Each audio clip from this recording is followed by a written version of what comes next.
අදහස් ඉදිරිපත් කරා. ස්තුතිවන්ත වෙනවා ගරු අමාත්‍යතුමාට විශේෂයෙන්ම අද දිනේදී බොහොමත් වැදගත් මේ සාකච්ඡාවක් රටේ සියලුම ජනතාවට ලක්වාසී ජනතාවට අවස්ථාවක් සලසා දීම සමැදිව දැන් ලංකාවේ කොවිඩ් සම්බන්ධයෙන් ගත්තම මම හිතන්නේ අපි අලුතෙන් කියන්න අවශ්‍යතාවයක් නැහැ. ලෝකේ කොවිඩ් තත්ත්වයත් එක්ක රටේ ජනතාව පසුගිය වසරකට අධික කාල සීමාවක් ඉතාමත්ම හොඳ දැනුමක් තිබෙනවා කොහොමද කොවිඩ් ලංකාවේ තිබෙන්නේ ලෝකේ තිබෙන තත්ත්වයක් කොවිඩ් වලින් බේරෙන්න ඕන ක්‍රමවේදයක් පිළිබඳව රටේ ජනතාවට දැනුමක් දීලා තිබ්බා.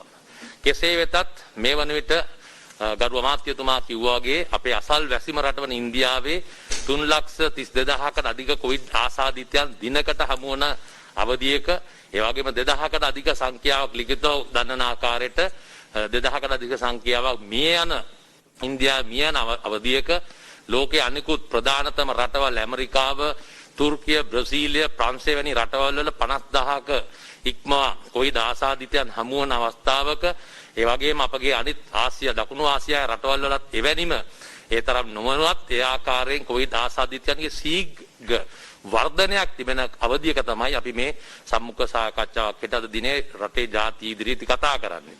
මෙහිදී විශේෂයෙන්ම කිව යුත්තේ ශ්‍රී ලංකාවේ කොවිඩ් පාලනය අපි ගත්තම අවුරුද්ද නිමා වනතුරු ශ්‍රී ලංකාවේ කොවිඩ් ආසාදිතයන් දිනකට හමු වන සංඛ්‍යාව 150කට 200කට පමණ සීමා කිරීමට ශ්‍රී ලංකාවේ අතිගරු ජනාධිපතිතුමා ප්‍රමුඛ රජය සහ කාර්ය සාධක බලකාය අපගේ සුවිශේෂී වූ අපගේ ජනතාවගේ උදව් පිට ඔවුන්ගේ හැසිරීම මතම අපිට හැකියාවක් ලැබුණා මේක පාලනය කරගෙන සාමාන්‍යයෙන් 150ක 200ක වගේ අගයක් තුල ශ්‍රී ලංකාව කොවිඩ් තත්ත්වයෙන් පාලනය කරගෙන යන්න.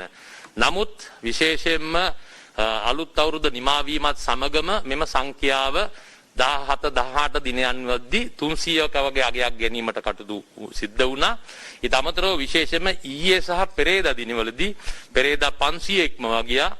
ඊයේ වෙද්දී 600 ඉක්මවා යන තරමට කොවිඩ් ආසාදිතයන්ගේ වැඩිවීමක් අපි දකින්නට ලැබුණා.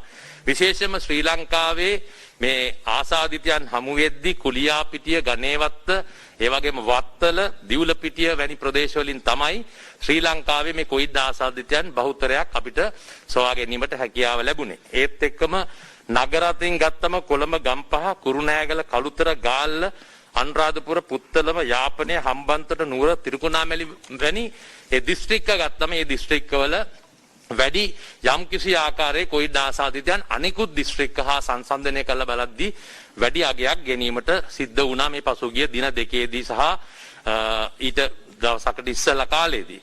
ඉතින් මේ අනුව අපි දකින ආකාරයට බොහෝ දුරට අපි ප්‍රායෝගිකව කතා කරොත් ඉදිරි දින කිහිපයේදී ශ්‍රී ලංකාවේ කොවිඩ් ආසාදිතයන්ගේ සංඛ්‍යාව මීට වැඩි අගයක් ගැනීමට බොහෝ අවස්ථා තිබෙනවා. ඊට හේතුව මේ ආකාරයෙන් කොවිඩ් ආසාදිතයන් අපි ඉස්සලම හොයලා බලුවොත් වැඩිවීමට හේතු උනේ මොකක්ද කියන එක විශේෂයෙන්ම සීමිත ප්‍රදේශයක අධික ජන කොට්ටාසයක් ඒක රාශි වීම එක් හේතුවක් වුණා. ඒත් එක්කම අපගේ මේ මුව ආවරණ නොපැළඳී සිටීම බහුතරයක් පැළඳ සිටියත් සුළු සංඛ්‍යාවක් හෝ ඒ පැළඳ නොසිටීම හේතුවක් වුණා.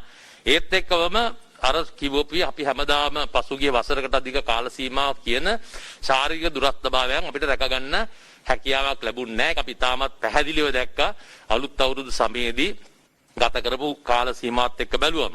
ඒත් දෙකම තමයි අපි තහංචි පනවන්න ගියේ නෑ යම් උපදේශනයන් විතරක් සෞඛ්‍ය අමාත්‍යාංශයෙන් ලබා දුන්නා. මොකද පාස්කු ප්‍රහාරයේ තිබ්බ වර්ෂය 19 2020 වර්ෂයේ අවුරුදු සමරන්න හම්බුන්නේ නෑ. නමුත් ඒ අනුව නිවසට වෙලා හැකිතාක් දුරට සමරන ක්‍රමවේදයන් පිළිබඳව සෞඛ්‍ය උපදේශනයන් ලබා දුන්නා. ඒ කෙසේ වෙතත් විශේෂයෙන්ම මේ තත්ත්වය ඇති වූ අවස්ථා අපි දැක්කේ අවුරුදු සමයේ අලුත් අවුරුද්දට ඉස්සෙල්ලා සාප්පු වලට ගිහිල්ලා ඇදුම් මිලදී ගැනීම කිරීම විශාල වශයෙන් සිද්ධ වුණා. ඒක මෙහෙම හිතන්නේ සියලුම මාධ්‍ය වලින් පෙන්වුම් ලැබුවා. ඊට අමතරව ප්‍රවාහන මාධ්‍ය වලින් එක් ප්‍රවාහන මාධ්‍යයක් තුළ විශාල සංඛ්‍යාවක් ගමන් කරපුවා අපි දැක්කා. ඉතින් ඒත් එක්කම අපි දැක්කා අලුත් අවුරුදු උත්සවත් මේ මම හිතන්නේ වෛද්‍යවරුන් දැනුම් දෙයි එක් අවස්ථාවක් කීපයක් අලුත් අවුරුදු සමරපු ස්ථාන කීපයකදී උත්සව පැවැත්වූ ස්ථානවලදී වැඩිපුර අගයන් මේ වන විටත් කොවිඩ් ආසාදිතයන් හමු වෙමින් පවතිනවා. ඉතින් මේ හේතු කාරණා සියල්ලක්ම හේතු කොටගෙන තමයි දැනට අලුත් අවුරුද්ද සිංහල දමිළ අලුත් අවුරුද්දට ඉස්සෙල්ලා වෙච්ච ක්‍රියාකාරකම් යටතේ මේ කොවිඩ් ආසාදිතයන් මේ වන විට හමු වෙමින් පවතින්නේ. ඉදිරි දින කීපෙදී ඊටත් වැඩි අගයන් විශේෂයෙන්ම අලුත් අවුරුදු සැමරීමත් සමග තත්ත්වයන් ඇති වෙන්න හැකියාවක් තියෙනවා. අපි ධනාත්මකව හිතනවා ඒ නැති වෙයි කියලා. නමුත් ඒ තත්ත්වයක් ඇතිවීමේ හැකියාවක් සම්භාවිතාවයක් තිබෙනවා. කෙසේ වෙතත් අපිට දැන්ට මේ ලෝකයේ තත්ත්වය අපිට වෙනම සලකන්න හැකියාවක් නැහැ. ලෝකයේ තත්ත්වයත් එක්ක බලන්න ඕනේ.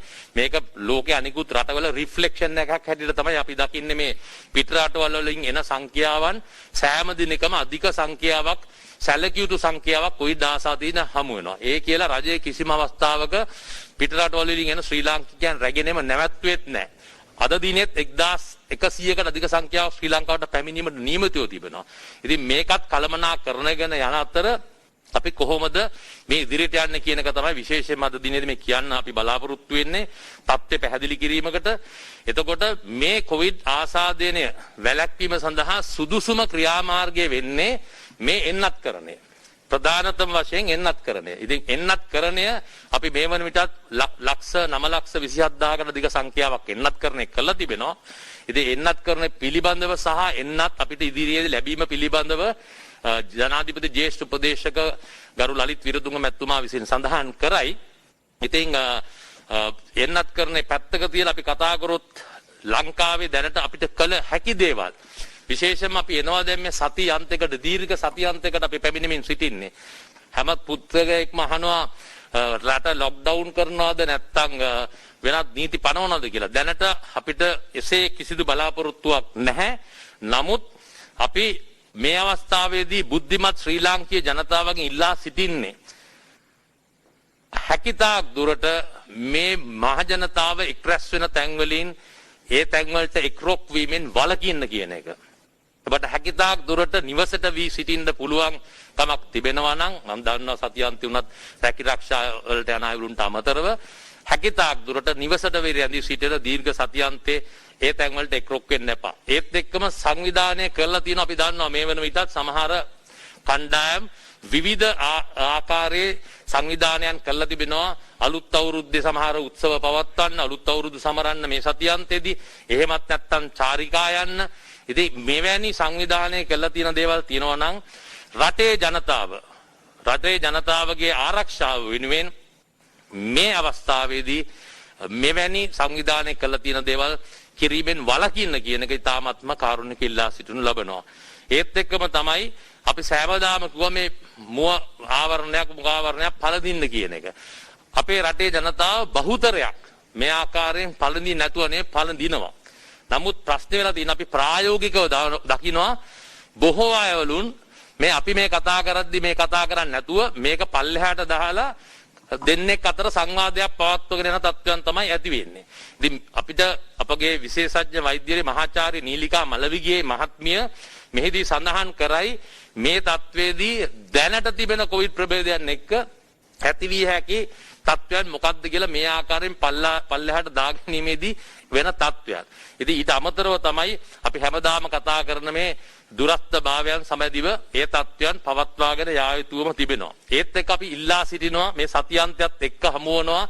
අපි දන්නවා සතියන්තේ අපිනා පොය නිමාඩුවක් තිබෙනවා. ඉතින් මම දකිනවා අපි ආසයි අපි යන්න ආසයි. නමුත් සමහර වෙලාවට කිසිදු ස්ථානයකට මහ ජනතාව වැඩිපුර ගැවසෙන ස්ථානවලට යෑමෙන් වැළකී ඔබ කොවිඩ් ආසාදිතයෙක් නොවී සිටීමට වග බලා ගන්න කියන එකයි බොහොම කාරුණික ඉල්ලන්න තිබෙන්නේ. ඒත් එක්කම අනිකුත් අනවශ්‍ය සමහර දේවල් තියෙනවා. අවශ්‍ය නමුත් අනවශ්‍ය තත්ත්වයන් සඳහා සහභාගී නොවි ඔබ රටේ කොවිඩ් ආසාදිතයෙකු නොවීමටත් ඔබ නොදන්නා කමින් සමහරලාට මේ තියෙන තත්ත්වයට මේ වෛද්‍යවරුන් කියයි නොදන්නා කමින් හොබට කොවිඩ් ආසාදනය වී ඇතනම් වෙන පුද්ගලයෙක්ට කොවිඩ් ආසාදනය නොකිරීමට වග බලා ගන්න කියන එකත් තමයි විශේෂයෙන්ම මේ අවස්ථාවේදී කියන්න තිබෙන්නේ. බොහෝ අයවලුන් බලාපොරොත්තු වෙන්න සිටින්නේ මේ මොකද්ද මේ ලොක්ඩවුන් සම්බන්ධයෙන්. අපි ඊයේ දිනේත් කුලියාපිටිය පොලිස් වසම අපි හුදකලාවට ලක් කරනු ලැබුවා. අද උදෑසන තවත් ගම්මාන පොලිස් ග්‍රාම නිලධාරි වසම් දෙකක් හුදකලා කරනු ලැබුවා. මින් ඉදිරියට ඕනෑම ස්ථානයක කොවිඩ් යම් කිසි සැලකිය යුතු ප්‍රමාණයක් හමු වෙන තත්ත්වයක් වාර්තා වුවොත් අනිවාර්යයෙන් මේ ප්‍රදේශය අපි හුදකලා කිරීමට කටයුතු කරනු ලබනවා. අපි විශේෂයෙන්ම ජනතාවගේ ඉල්ලා සිටින්නේ ජනතාව අහනවා මේ නගර අතර දිස්ත්‍රික් අතර යන එක තහනම් කරනවාද කියලා. මේවා මේ නීති දාලා නීති පනවල මේ කරන්න අවශ්‍යතාවයක් නැහැ මේ මොහොතේ. රටේ ජනතාව බුද්ධිමත්. රටේ ජනතාව දන්නවා ඉන්දියාවේ දේවල් දකින්න ඇති. මේ වෙනකොට කොහොමද වෙන්නේ කියලා. අනිත් රටවල වෙන දේවල් දකින්න ඇති. ඉතින් මේක මේ නීති පනවගෙන කරන්න අවශ්‍යතාවයක් නැහැ. මේ රටේ ජනතාව බුද්ධිමත්. රටේ ජනතාවයි සහයෝගය ලබා දීලා තමයි මේ ආකාරයෙන්වත් රටේ කොවිඩ් පාලනය කරලා තිබෙන්නේ. ඉතින් ඒකින්ද මේ ගැන අවබෝධයෙන් යුතුව මේ දිස්ත්‍රික් අතර ගමන් කිරීම අත්‍යවශ්‍ය නොවනවා නම් නොයා ඉන්න කියන එක අපි තාමත් කාර්යයක් ඉල්ලා සිටිනවා.